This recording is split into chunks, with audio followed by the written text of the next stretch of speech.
Structure எப்படி, what is mean by capital structure, capital ஸ்டேக்கிங்னா என்ன அர்த்தம், அதாவது எப்படின்னா composition of your equity and டெட்டை பத்தியான நிறைய விஷயங்கள். Okay.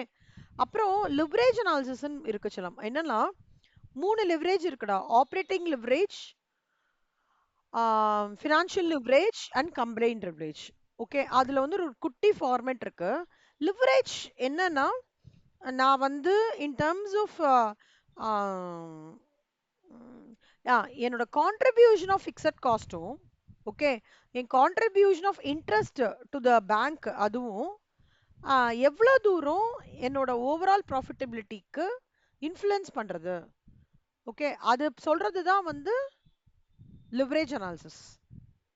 Dividend decisions and dividend தியரிஸ்ன்றது இப்போ நம்ம இதுல நிறைய இதெல்லாம் இருந்தது இல்லை தெரியுமா? Labour costing, Halsey Weir plan, Rowan ரோவனா ஆமா, ரோவன் பிளான், டெய்லர், அந்த மாதிரி நிறைய பேர் வந்து டிவிடெண்ட்க்கு டிவிடெண்ட் இப்படி கொடுக்கலாம், அப்படி கொடுக்கலாம், இப்படி கால்குலேட் பண்ணலான்ற மாதிரி நிறைய பேர் வந்து தேவ் கம் அப், அதாவது growth மாடல், வால்டர் மாடல், அப்புறம் கார்டன் growth மாடல், அந்த மாதிரிலாம் மாடல்ஸ் இருக்கு. ஒவ்வொரு மாடலும் டாக்ஸ் அபவுட் ஒரு ஒரு மாதிரி ஆஃப் கால்குலேஷன், சிம்பிளி த கால்குலேஷன்ரா and a high level of interpretation of the numbers chalam for your inter level. When you come to final level business valuation ஒரு சப்ஜெக்ட்ல ஸ்டேஜ் 4ல கதை கதையா எழுதணும். கால்குலேஷன் குட்டியா இருக்கும், but how do you interpret the numbers, what is your அப்சர்வேஷன்றது ரொம்ப டீடைல்டா இருக்கும். ரொம்ப இன்ட்ரெஸ்டிங்கா இருக்கும் ஆக்சுவலா மித்ரா. அதாவது நீங்கெல்லாம் எப்ப ஃபைனல் வருவீங்கன்றத நான் ரொம்ப ஆவலோட காத்துட்டு இருக்கேன். எப்படின்னா இது நீங்க இப்ப படிக்கிற எல்லா விஷயத்தோட ஏன் படிக்கிறோன்ற விஷயம் ஃபைனல்ல உங்களுக்கு புரியும். அந்த கனெக்ட் இருக்குல்ல, அது பயங்கரமா புரியும் உங்களுக்கு. ரொம்ப இன்ட்ரெஸ்டிங்கா இருக்கும். நீங்க அந்த அதாவது இப்ப வந்து ஒரு ஒரு ஒரு கிரேஸா ஒருத்தர் கிரிக்கெட் பாக்குறாங்கன்னு வச்சுக்கோங்களேன். பார்த்துட்டே இருக்காங்க. ஆ, நேத்திக்கு ரிஷப்பா, நீங்க பாப்பீங்களா கிரிக்கெட்ட? பார்க்க மாட்டீங்க. நான் நேத்தி ரிஷப் பாண்ட்னு திறந்தாரு. அவர் வந்து சூப்பரா இருந்தாங்க ஆக்சுவலா. அது எப்படின்னா அந்த ஸ்டார்டிங்ல நம்ம பார்த்து அடிச்சுனே இருக்காரு, அவர் மாட்டும் என்ன ஆனாலும் அடிச்சுட்டே இருக்காரு. பேட் எல்லாம் தூக்கி கிரவுண்ட்ல எல்லாம் போயிடுச்சு, அந்த மாதிரி ஆயிடுச்சு ரிஷப் பேண்டோடது. எப்படின்னா அந்த இப்ப கிரிக்கெட்ல கிரேஸ் இருக்கிறவங்க அந்த மாதிரி. ஆஹ் இப்போ அந்த மாதிரி ஒவ்வொரு விஷயமும் இப்ப கமல்ஹாசன் பாத்தீங்கன்னா ஆக்டிங்ல வந்து எவ்வளோ, கமல்ஹாசன் ஆக்டிங்க்கு மட்டுமே ஒரு ஒரு குரூப் ஆஃப் பீப்புள் இருப்பாங்கல்ல. படம் நல்லா இருக்கோ நல்லா இல்லையோ அதுல வேற விஷயம், பட் அவரோட ஆக்டிங் பார்க்கறதுக்காகவே சொல்ல. அந்த மாதிரி இப்போ இந்த இன்டருக்கும் ஃபைனலுக்குமான கனெக்ட் எப்படின்னா, இன்டர்ல வந்து ஆசிஸ் ஒரு படமா இருக்கும், ஃபைனல்ல வந்து அதோட concentration of that particular topic வந்து ஜாஸ்தியா இருக்கும். அதை பத்தி நீங்க நிறைய தெரிஞ்சுப்பீங்க. நிறைய நிறைய வந்து அது கனெக்ட் கொடுப்பாங்க. எப்படி ஒரு டிசிஷன் மேக்கிங் பண்ணணும் அப்படின்றதுலாம் நம்மளுக்கு நல்லா தெரியும். அதை கோர்வையா எழுதுற ஒரு ஒரு விஷயம், அதெல்லாம் சூப்பரா புரிஞ்சுப்பீங்க. Okay. So I wish you very all the best that no you are completing your inter this time and completing your final soon. And I want all of you to cherish that connect டா. Basically இந்த formula அந்த formula எல்லாம் படிக்கிறோமா, அந்த ஃபார்முலாவோட connect எங்க போகுது, வேர் it லேண்ட்ஸ்ன்றது நீங்க understand பண்ணிக்கணும். ஐ wish you very all the best for that. So அதுக்காக குடு குடு குடுன்னு சீக்கிரமா இன்டர் முடிச்சுட்டு ஃபைனல் வந்துடணும். ஓகே.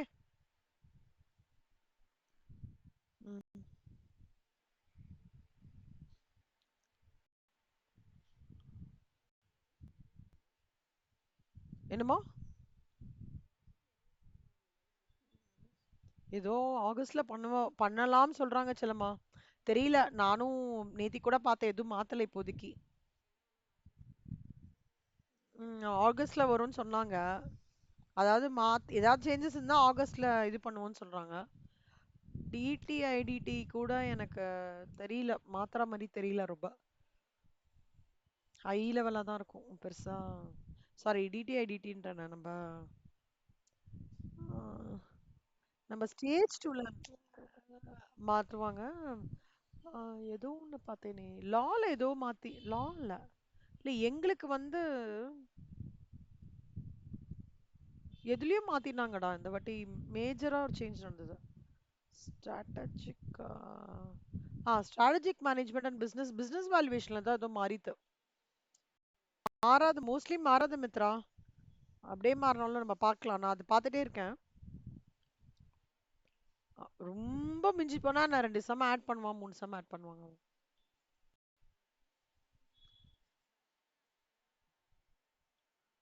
வஷிதா அக்ஷயா ஜாயின் பண்றதுல ரிசல்ட் வந்ததுக்கு அப்புறம் சொன்னாங்க, அந்த ஸ்ட்ரெச் ஆஃப் ஸ்ரேயாலாம் இருக்காங்கல்ல, அஸ்வினி ஸ்ரேயா, அவங்க குரூப் 2 ஜாயின் பண்ணுவாங்க போல இருக்கு. அது அவங்க பேரண்ட்ஸ்லாம் பேசிட்டு இருந்தாங்க. எனக்கு ஆக்சுவலா டைம் ஸ்லாட் கிடைக்க மாட்டேங்குதுடா இப்போ. ஏன்னா நான் 4 o'clock கூட முடிச்சுடுறேன் எல்லாத்தையும். எனக்கு இருக்கிற ஒரே டைம் ஸ்லாட் 2:30 to 3:30 மட்டும்தான் மத்தியானம். அப்படி இருந்ததுன்னா நீங்க ஜாயின் பண்ணிக்கோங்க அந்த ஸ்லாட்ல. ஏன்னா ஈவினிங் ஸ்லாட்டை என்னோட டாட்டரோட இதுக்கு போயிடுறேன். இப்போ வந்து இதுல என்னெல்லாம் படிக்க போறேன்னா அதான் சொல்லமா, கேபிட்டல் ஸ்ட்ரக்சர். கேபிட்டல் ஸ்ட்ரக்சர் அப்படின்னா என்ன அர்த்தம்னா, உங்களோட ரிசோர்சஸா how do you do the composition. அதாவது லோன் இவ்வளோ வேணும், ஈக்விட்டி இவ்வளோ இருக்கணும், ப்ரிஃபரன்ஸ் ஷேர்ஸ் இவ்வளோ இருக்கணும், ரிசர்வ்ஸ் அண்ட் சர்ப்ளஸ் இவ்வளோ இருக்கணும், டிபெஞ்சர்ஸ் இவ்வளோ இருக்கணும். அந்த மாதிரி mix and match of various long term sources of funds employed by the firm is called as capital structure. ஓகேவா? ஸோ வந்து ஃபினான்ஷியல் மேனேஜர் தான் நம்ம கையில தான் இருக்கு கண்ணா. அது appropriate mix of different securities. சிலமா இப்ப இந்த ஃபலூடா மிக்ஸ் பண்றாங்கல்ல, கீழே இந்த ஃப்ளேவர் அந்த ஃப்ளேவர், அப்புறம் ஜிலபியா ஒன்று போடுவாங்க, ஜெலிட்டன், ஆ அந்த மாதிரிலாம் போட்டு அழகா அந்த மிக்ஸ் எடுத்துட்டு வருவாங்க, நல்லா டேஸ்டா இருக்கும்ல. அந்த மாதிரி லைக் ஃபினான்ஷியல் மேனேஜர் நம்ம கையில தான் இருக்கு. as a காஸ்ட் அக்கௌண்டன்ட்னா மெஜாரிட்டியான இடத்துல வந்து ஃபினான்ஷியல் மேனேஜர்ஸா இருந்தாங்கன்னா ரொம்ப நல்லா இருக்கும். இருக்கும்போது அந்த மிக்ஸை வந்து கரெக்டாக எடுத்துட்டு வருது, டிஃப்ரெண்ட் செக்யூரிட்டிஸ் எடுத்துட்டு வருதுன்றது வந்து ரொம்ப ரொம்ப ரொம்ப இம்பார்ட்டண்ட்டு. அதில் 4 பேட்டர்ன்ஸ் இருக்குக்கண்ணா. ஒன்று வந்து ஈக்விட்டி மட்டும் வேணுமா, இல்லை ஈக்விட்டி ப்ரிஃபரன்ஸ் ஷேர் கேபிட்டல் இருக்கட்டுமா, இல்லை equity preference and long term debt இருக்கட்டுமா, இல்லை ப்ரிஃபரன்ஸ் இல்லாமல் ஈக்விட்டி லாங் டேர்ம், இந்த ஃபண்டமெண்டல் பேட்டர்ன்ஸ் தான் ஜென்ரலாக இருக்கும் இந்த மாதிரி. ஓகே, ஸோ இப்போ அனதர் வேர்டு வந்து இங்க யூஸ் பண்ற அனதர் வேர்டு வந்து கேபிட்டல் ஸ்டாக் அப்படின்னு சொல்றாங்க. கேபிட்டல் ஸ்டாக்ன்றது வந்து எவ்வளவு தூரம் நான் வந்து ஆம், என்னோட ரிஸ்க் மேனேஜ்மெண்ட் கரெக்டா எப்படி பண்றேன். ஓகே, எனக்கு வந்து ரிஸ்க் இஸ் டு ரிவார்ட் ரேஷியோன்னு சொல்லுவாங்க செல்லம். Risk is to reward ratio. C, rewards வருது, ஆனா how come you are protecting your self from the risk. C, சொல்லுவாங்க தெரியுமா, ஹை ரிஸ்க் ஹை ரிட்டர்ன் சொல்லுவாங்க தெரியுமா, அந்த மாதிரி தான். அதை தான் சொல்லுமா அண்டர்ஸ்டாண்டிங் த கேபிட்டல் ஸ்டாக் அப்படின்னு சொல்றோம். Why do you have to understand your capital? See, just fixing a capital structure is not enough. But you should understand what if some risk happens, how do you protect your resources is matters. That is called as capital stack. அதை பத்தி நம்ம வந்து இங்க பார்க்க போறோம். Capital ஸ்டேக்கிங்ன்றது வந்து லேயரா. இப்போ நம்ம இந்த பேக்கிங் ஆஃப் கேக் பண்ணும்போது கீழே ஒரு இது இருக்குன்னா நடுவில் ஒரு ஃப்ளேவர் வச்சிருக்காங்க, அடுத்தது ஒரு ஃப்ளேவர் வச்சிருக்காங்க. அந்த மாதிரி பேக்கிங் பண்ணும்போது நிறைய லேயர்ஸ் வரும் இல்லையா.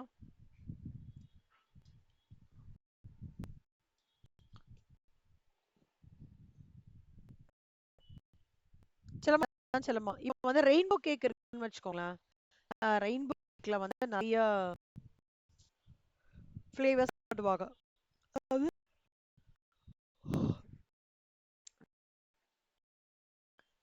ஸோ வித் மெனி லேயர்ஸ், அதாவது காமன் ஈக்விட்டி. இப்போ இது கீழே போறோம்னு வச்சுக்கோங்க, காமன் ஈக்விட்டி, இது preference equity, borrowings, reserves and surplus, இந்த மாதிரி லேயர்ஸா இருக்கும்டா. அந்த லேயர்ஸா இருக்கிறதுல எது வந்து எனக்கு லோவஸ்ட் ப்ரையாரிட்டி, யாரை நான் ஃபர்ஸ்ட் கான்சென்ட்ரேட் பண்ணணும், யாருக்கு கடைசியா கொடுத்தா போதும், ஓகேவா, அந்த மாதிரி இருக்கிற 4 செக்ஷன்ஸ் முக்கியமான செக்ஷன்ஸ். அதுக்கு பேர் என்ன சொல்லுவாங்க மித்ரா, இதை அண்டர்லைன் பண்ணிக்கோங்க மித்ரா, எம்சிக்யூல வரும். அந்த 4 செக்ஷன்ஸ்க்கு பேர் common equity, preferred equity, mezzanine debt and senior debt. நாலுத்தையும் நோட் பண்ணிக்கோங்கண்ணா.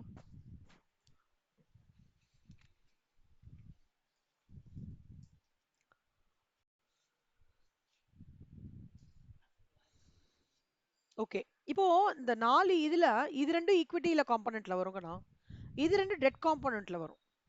ஓகேவா? இப்போ நீங்க பாத்தீங்க அப்படின்னா அஹ், இதுல வந்து சீனியர் டெட்னு ஒன்று இருக்கு. ஓ, கீழேந்து போலாம்டா, லேயர் ஆஃப் கேக் கீழேந்து லேயர் ஆஃப் சீனியர் டெட் தான் bedrock of the capital ஸ்டாக்னு சொல்லுவாங்க. கேபிட்டல் ஸ்டேக்ல சிக்னிஃபிகண்ட் போர்ஷன் வந்து இது. இது வந்து less risky position. Okay, less risky position. அதாவது லெஸ் ரிஸ்கி பொசிஷனா என்ன?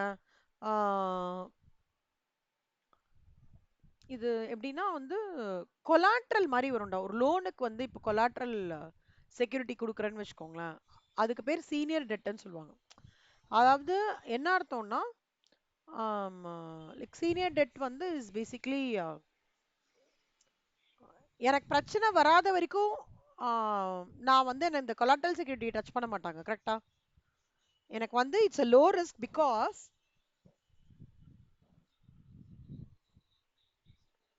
It in a worst case scenario. இது மட்டும் படிங்களேன் செல்லம், இது படிங்க கண்ணா.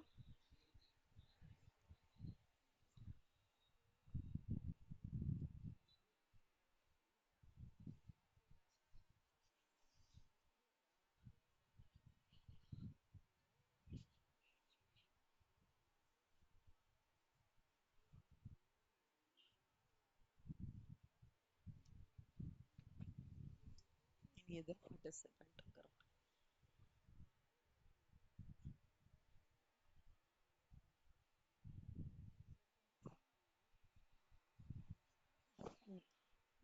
சீனியர் டெட்டை பொறுத்த வரைக்கும் லோ ஃபிக்ஸ்ட் இன்ட்ரெஸ்ட் ரேட் இருக்கும்டா. இது எப்போனா இது வந்து இந்த பெட்ராக் ஆஃப் தி கேபிட்டல் ஸ்டேக்குன்னு சொல்லுவாங்க. கீழே இருக்கும், லீஸ்ட் அமௌண்ட் ஆஃப் ரிஸ்க் தான் இருக்கும். ஆம், இதுல வந்து எப்ப வந்து எனக்கு கம்பெனி வந்து அதாவது அசட் அண்டர் பெர்ஃபார்ம் ஆகும்போது தான், okay it's low risk because asset under performance ஆகும்போது தான் ஃபோர்க்ளோஷர் வந்து இந்த முதல்ல போட்டதையே வந்து நான் முதலுக்கே மோசம் ஆயிடக்கூடாதுன்னு சொல்லுவாங்கல்ல, முதலுக்கே மோசம் ஆயிடக்கூடாதுன்ற போது தான் ஃபோர்க்ளோஷர் ப்ராசஸ் நடக்கும். இந்த அதாவது போட்ட பைசாவை நான் எடுத்துடணும், அதுக்காக வந்து நான் வந்து recovering my capital full capital investment, I can initiate a foreclose process in case of senior debt. ஓகேவா? இன்னொன்னு, சீனியர் டெட்னால என்னன்னா இவங்க கவலைப்பட வேண்டாம். கம்மி இன்ட்ரெஸ்ட். இப்போ டிபெஞ்சர்ஸ், நார்மல் டிபெஞ்சர்ஸ் எடுத்துக்கிறேன்னு வச்சுக்கோச்சலாம், செக்யூர் டிபெஞ்சர்ஸ் எடுத்துக்கிறேன்னு வச்சுக்கோயேன், அது லோ ரிஸ்க். ஏன் நான் நீ காமிச்ச தெரியுமா கோரமண்டல், அதெல்லாம் பாத்தீங்களா? ஒரு செட் ஆஃப் டிபெஞ்சர்ஸ் காமிச்சேனே, அதெல்லாம் பாத்தீங்கன்னா லோ ரிஸ்க். லோ ரிஸ்க் செல்லம். ஓகே, அந்த லோ ரிஸ்க் வந்து ஒருவேளை அந்த கம்பெனியை க்ளோஸ் ஆஃபர் பண்றாங்க அப்படின்னா இவங்களுக்கு திருப்பி திருப்பி கொடுக்குற மாதிரி ஒரு பொசிஷன் இருக்கும். ஆனா நம்ம ரொம்ப பாதிக்கப்பட மாட்டோம் அந்த சீனியர் டெட்னால. ஓகேவா? மெசனைன் டெட் இருக்கு பாத்தீங்களா, அவங்க எப்படின்னா இத வந்து இந்த வெஞ்சர் கேபிட்டல்னு சொல்லுவாங்கடா. பேங்க் கொடுக்க மாட்டாங்க, இத வெஞ்சர் கேபிட்டல் கொடுப்பாங்க. மோர் ரிஸ்கி இது. நிறைய ரேட் ஆஃப் இன்ட்ரெஸ்ட் இருக்கும்டா செல்லம்மா. இன்வெஸ்டர்ஸ் ஏர்னா வெஞ்சர் கேபிட்டல் வந்து பைசா கொடுக்குறான்னு வச்சுக்கோங்க, ஸ்டார்ட் அப்க்கு ஜாஸ்தி ரேட் ஆஃப் இன்ட்ரெஸ்ட் கொடுக்கணும். ஆனா பேங்க் கொடுக்க முடியாததை வெஞ்சர் கேபிட்டல் கொடுக்குறான். ஓகே, இது வந்து சீனியர் டெட் ஹோல்டர்ஸ் வந்து will typically lend only 50 to 60% of a project, and unless the equity holders can come up with the remaining, then mezzanine debt is necessary. Sometimes mezzanine debt is called as bridge financing. It bridges the gap between senior debt and, அதாவது எனக்கு ஒரு பெரிய amount தேவை, equity மூலமாவும் பெரட்டிட்டேன், okay senior dead மூலமாவும் பெரட்டிட்டேன்னு வச்சுக்கோங்களேன், but ஏதோ கொஞ்சம் amount bank கொடுக்க மாட்டேன்னு சொல்றது அப்படின்னா அப்ப நான் இந்த வெஞ்சர் கேபிட்டல்ல இல்ல இந்த இன்வெஸ்டர்ஸ் கிட்ட கொஞ்சமா அமௌண்ட் வாங்குறேன்னா அதுக்கு பேர் மெசனைன் டெட். ஆனா அந்த மெசனைன் டெட் கொஞ்சமா வாங்கினாலும் ஹை ரிஸ்கி.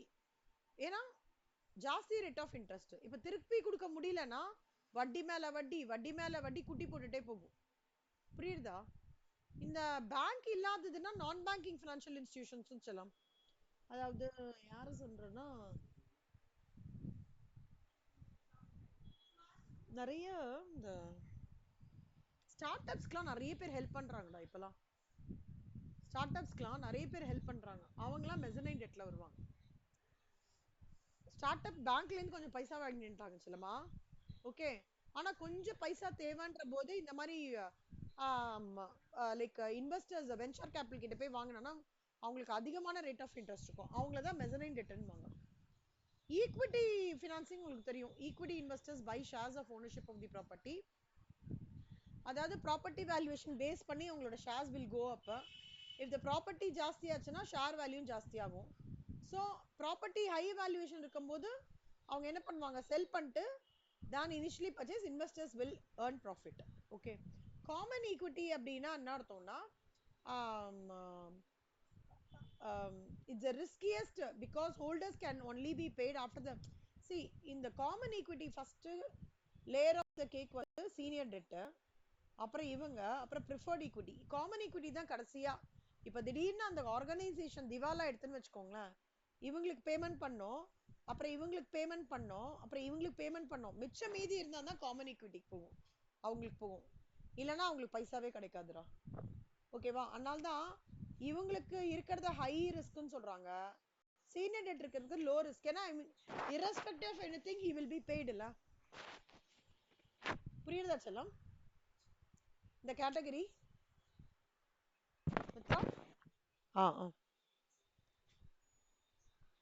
சூப்பர். இப்போ வந்து features of an appropriate capital structure, profitability, சால்வன்சினா என்னடா Mitra?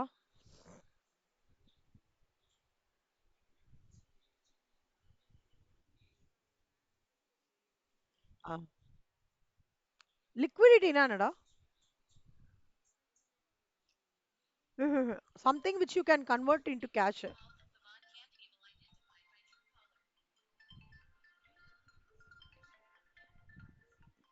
Something which you can convert. கன்சர்வேட்டிசம்னா என்ன அர்த்தம்னா அதாவது லிமிட் மெயின்டைன் பண்ணிட்டே இருக்கணும்டா. இப்போ அந்த காலத்துல பாத்தீங்கன்னா இதுக்கு மேல ஆர்பிஐ எடுத்துக்கோங்களேன். RBI follows a conservative method. என்னன்னா லிமிட் மெயின்டைன் பண்ணுவாங்க அவங்க. இதுக்கு மேல கொடுக்கவே மாட்டாங்க செல்லம். ஒரு லிமிட்டுக்கு அப்புறம் கொடுக்காதீங்கன்னு சொல்லுவாங்க RBI. They follow conservative method. சரியா? அதே மாதிரி கண்ட்ரோல் வேணும் நம்மளுக்கு. என்ன கண்ட்ரோல்? மினிமம் ரிஸ்க் ஆஃப் லாஸோட முடிச்சுக்கணும். அதுக்கு தான் அந்த risk to reward ratio calculate பண்ணுவாங்க கம்பெனி. இதுக்கு மேல ஜாஸ்தி ஆச்சுன்னா நம்ம ரிஸ்க் எடுத்துட்டே இருக்கேன்னு போயிட்டே இருக்க கூடாது. அப்போ கம்பெனி திவால் ஆயிடும். புரியுதா? Good. Features of an appropriate. So profitability, solvency, ஆக்சுவலாக இதில் லிக்விடிட்டியும் வருது வேற ஒரு புக்கில், பட் நம்ம இதில் இல்லை, அதுவும் ஆட் பண்ணிக்கோங்கண்ணா. லிக்விடிட்டி, ஃப்ளெக்சிபிலிட்டி, கன்சர்வேட்டிசம், கண்ட்ரோல் எல்லாமே. லிக்விடேஷன்ன்றது வந்து கம்பெனி வந்து க்ளோஸ் பண்ண போறாங்கன்னு அர்த்தம். லிக்விடிட்டின்றது வந்து liquidity talks about your working capital management. எவ்வளோ அசர்ட் உங்க கையில குவிக்கா கேஷ் கன்வெர்ட் பண்றதுக்கான ப்ரொபோர்ஷன்ல வேல்யூவேஷன்ல வச்சிருக்கீங்கன்றது தான் liquidity. Is a position where you ascertain how much composition of assets are available that can be converted into cash at a very within a short span of time.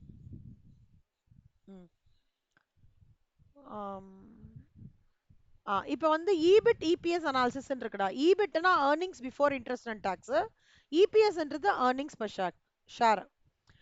இப்போ இந்த எப்பவுமே ஞாபகம் வச்சுக்கோங்க செல்லம், இந்த ஒரு இத long term debt and preference share capital which are fixed income bearing securities along with equity share capital is called as financial leverage. அதாவது லாங் டர்ம் டெட்னா என்ன?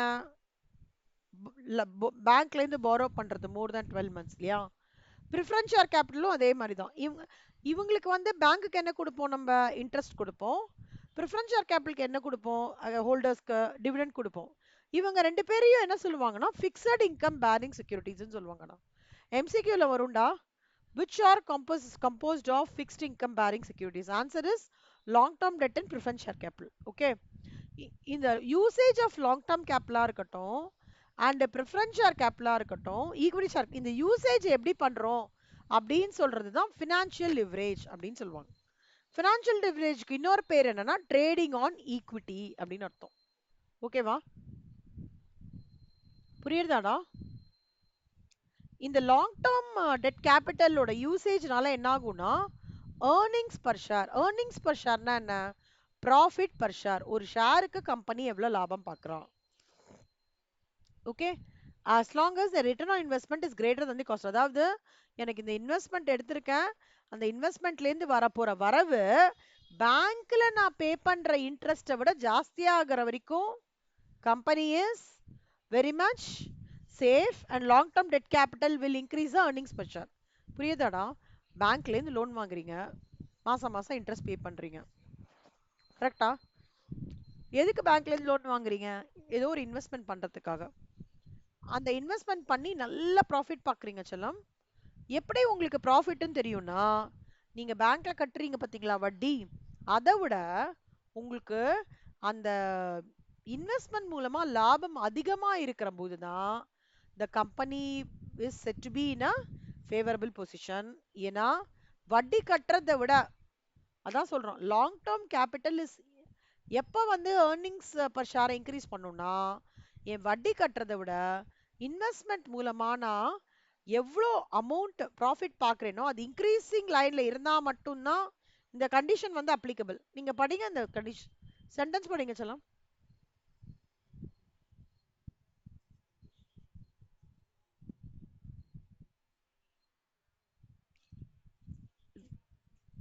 காஸ்ட் ஆஃப் டெட்னா என்ன? டிபெஞ்சர்ஸோட காஸ்ட். வட்டி நான் கட்டுறதை விட எனக்கு வரப்போற ப்ராஃபிட்டோட பர்சன்டேஜ் இன்க்ரீஸா இருக்கிற பட்சத்துல தான் நான் வந்து என்னோட டெட் கேபிட்டல்னால எனக்கு favourable earnings per share increase ஆகுறதுன்ற ஸ்டேட்மெண்ட்டை ஸ்ட்ராங்கா நான் சொல்ல முடியும். இல்லைன்னா ஸ்ட்ராங்கா சொல்லவே முடியாது. ஓகே, அதே மாதிரி செல்லம் உங்க குட்டி நோட் எடுத்துக்கோங்கடா. ரொம்ப ரொம்ப ரொம்ப ரொம்ப இம்பார்ட்டண்ட்டான ஒரு விஷயம். லிவரேஜ் எஃபெக்ட்டுக்கு வந்து அனாலிசிஸ் பண்ணும்போது ரெண்டு விஷயம், டெட்டை பொறுத்த வரைக்கும் ரெண்டு விஷயம் இருக்கு, எழுதிக்கோங்க செல்லம். The leverage effect is more pronounced in case of debt because of two reasons. ஒன்னு, cost of debt is usually lower than the cost of preference share capital. Interest paid on debt is tax deductible. நீங்க நிறைய கால்குலேஷன்ஸ்ல பார்த்துருக்கலாம், interest on debentures வந்து tax calculate பண்ணுவோம், பார்த்துருக்கீங்களா? Into 1 - Tன்னு சொல்லிட்டு calculate பண்ணுவோம், ஞாபகம் இருக்கா? ரீசன் என்னன்னா, காஸ்ட் ஆஃப் டெட் வந்து, அதாவது அது இன்ட்ரெஸ்ட் பெய்ட் ஆன் டெட் வந்து டாக்ஸ் டிடக்டபிள் எப்பவுமே அது. ஓகே, இன்னொன்னு,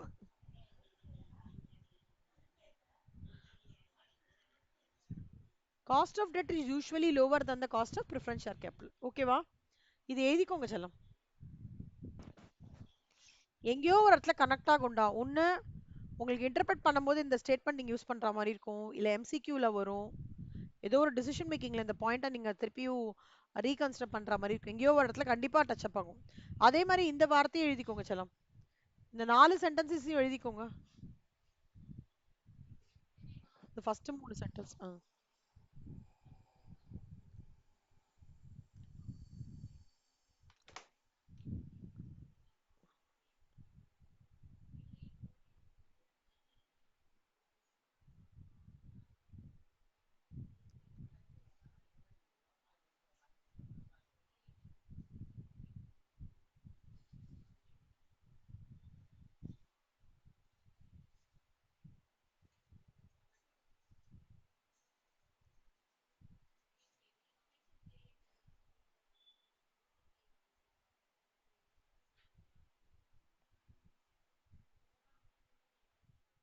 எழுதிட்டீங்களா செல்லம்? குட். நெக்ஸ்ட் இப்போ பாருங்கடா, EBIT stands for earnings before interest and tax. எழுதிக்கோங்க, EBIT stands for earnings before interest and tax. EPS is equal to, சொல்லுவா,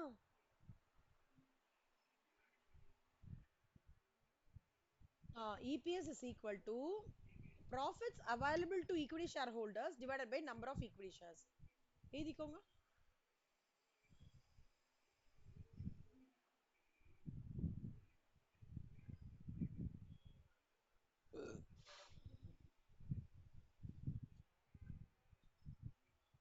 Profits available for equity shareholders, profits available for equity shareholders divided by number of equity shares.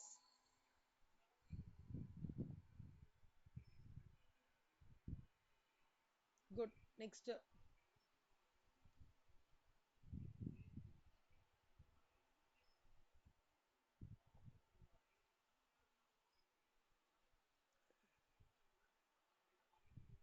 இது வந்து determinants of capital structure first point இதான் சொல்லுமா, ரொம்ப important point. Stability of sales வந்து forms a very important role. அதாவது sales வந்து ஸ்டேபிளா இருந்ததுன்னு வச்சுக்கூடா, ஃபார்முக்கு வந்து எந்த விதமான ப்ராப்ளமும் இருக்காது. கரெக்டா? இன்கம் வந்துட்டே இருக்கும். இன்கம் வர வர இன்ட்ரெஸ்ட் கரெக்டா பே பண்ணிட்டே இருப்பாங்க. ரீபேமெண்ட் ஆஃப் டெட்டும் ப்ராப்ளம் இல்லாம இருக்கும். ஸோ அப்போ என்ன ஆயிடும், பேங்க்ல வந்து இந்த பர்டிகுலர் கம்பெனி மேல நல்ல கான்ஃபிடன்ஸ் வந்து இன்னும் கொஞ்சம் கூட லோன் கேட்டா கூட இவங்க கொடுக்கறதுக்கு ரெடியா இருப்பாங்க. கரெக்டா? ஸோ ஸ்டெபிலிட்டி ஆஃப் சேல்ஸ் வந்து plays a very important role. அப்புறம் cost of capital is another important factor that should be kept in mind while designing the capital structure. அப்படின்னா the capital structure should be designed in such a way that the firm's overall cost of capital is minimum. செல்லம் இது எழுதிக்கோங்கணுமா? செல்லமா இப்போ நீங்க எழுதிக்கிறது எல்லாமே ஃபியூச்சர்ல some போடுறதுக்கு உங்களுக்கு ஒரு கிரவுண்ட் ஒர்க். ஓகே, எழுதிக்கோங்க. கேபிட்டல் ஸ்ட்ரக்சர் வந்து டிசைன் பண்ணணும் such a way the overall cost of capital மினிமமா வச்சிருக்கணும். ஜெனரலா தான் அதானடா காஸ்ட் மினிமை. நம்ம ஓவர்லயும் என்ன படிக்கிறோம், மினிமைசேஷன் ஆஃப் காஸ்ட் தான் படிக்கிறோம். மினிமைசேஷன் ஆஃப் காஸ்ட் கரெக்டா? அதான். preference share capital is also cheaper than equity capital. As the difference, see preference share capital பொறுத்த வரைக்கும் ஈக்விட்டி ஷேர் கேபிட்டல் விட சீப்பா இருக்கும். ஏன்னா டிவிடெண்ட்ஸ் வந்து ஃபிக்ஸட் ரேட்ல ப்ரிஃபரன்ஸ் ஷேர்ஸ்க்கு வந்து பேமெண்ட் பண்றாங்க. கரெக்டா? இந்த ஸ்டேட்மெண்ட் எழுதிக்கோங்க செல்லம்.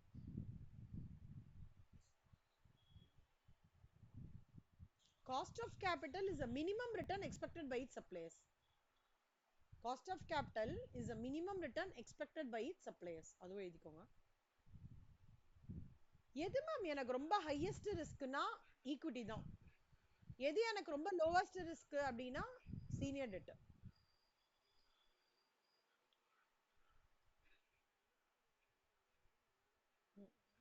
ஆமா, ஈக்விட்டி கேபிட்டல் இஸ் காஸ்ட்லியஸ்ட் சொல்லுமா, ஹையஸ்ட் ரிஸ்க். டெட் கேபிட்டல்லே இந்த சீனியர் டெட் தான் வந்து சீப்பஸ்ட் சோர்ஸ்.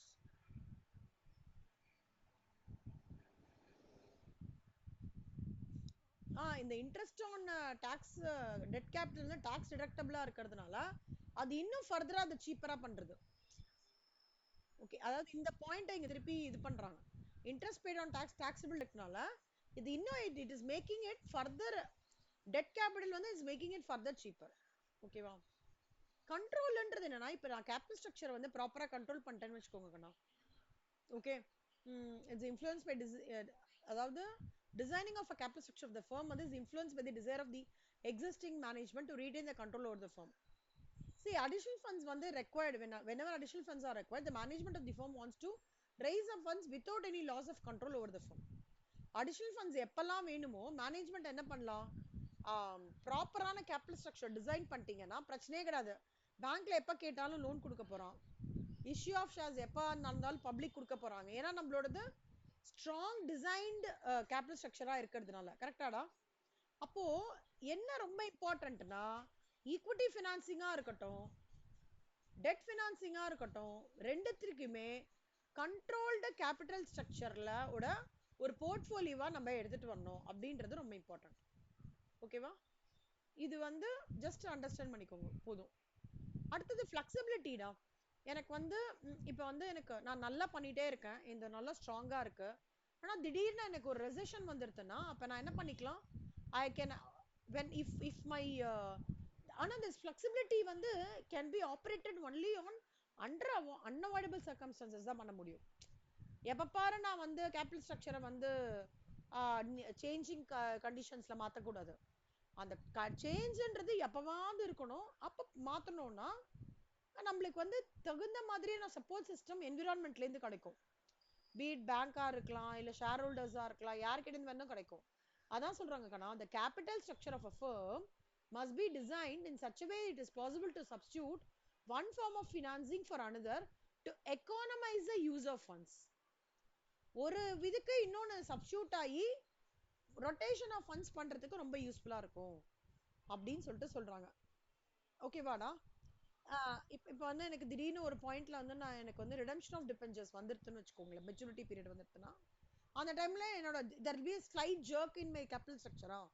அப்ப நான் ஏதாவது ஸ்லைட்டா மாத்தும் போது கூட எனக்கு பெருசா ப்ராப்ளம் இருக்காது. ஆனா அந்த ரிடம்ஷன்ன்றது ஹேப்பன் சும்மா வருஷம் வராதுல, ரொம்ப ரேர் சர்க்கம்ஸ்டன்சஸ். அதான் சொல்றாங்க preference shareholders, see preference shares and debentures offer the highest flexibility in the capital structure as they can be redeemed at the discretion of the firm. புரியுதா the sentence? Super. Salma, இதுல predominant I will be covering theory as well. Reason being, theory படிக்கும் போது தான் you will get a better clarity on approaching your sum. Okay. So செல்லம், நான் இந்த flexibility யோட இன்னைக்கு முடிக்கிறேன் செல்லமா. ஓகே, நீங்க go through பண்ணிக்கோங்க. பண்ணிட்டு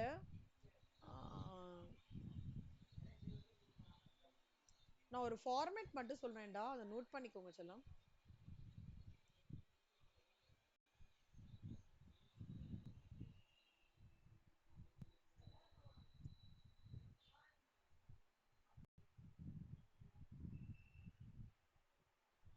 சின்ன நோட்ல நோட் பண்ணிக்கோங்க.